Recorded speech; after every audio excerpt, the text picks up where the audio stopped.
Poor Pooh Bear, he doesn't always seem to get things right, but at least he always tries.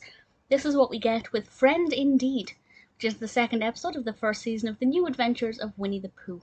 And this is not something that I remember from my childhood. The episode didn't trigger any specific nostalgia, so I'm considering this the first time that I've seen this. And in this episode, Pooh Bear is constantly out of honey, so he's constantly going over to Rabbit's house to borrow honey, and Rabbit is fed up of this. So he takes drastic action to try and get Pooh to stop coming over, but Pooh kind of misreads the situation. And I won't say any more than that, but it's really sweet, and it's a really lovely look at how a person can behave in different ways, and sometimes they don't necessarily realise that what they're doing is causing a problem or being a bother.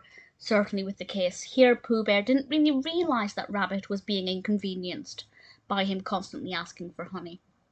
So it teaches from kind of both sides of the spectrum. On one side, you've got the person who's being a bother could encourage the viewer to stop and wonder if their actions are maybe not as intended.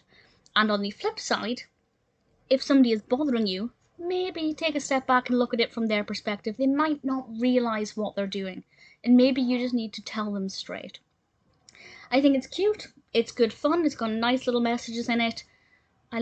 There's something about honey pots. I've never seen a honey pot that looks like Pooh Bear's honey pots before. Maybe much smaller versions, but I just love the design of the honey pots. I think they're brilliant.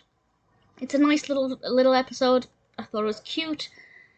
Didn't feature too many other characters. The characters were in it here and there, but mostly it was about Rabbit and Pooh and their very contrasting personalities, but how they both need to maybe look at the situation from the other's perspective. Friend Indeed is a pretty sweet episode.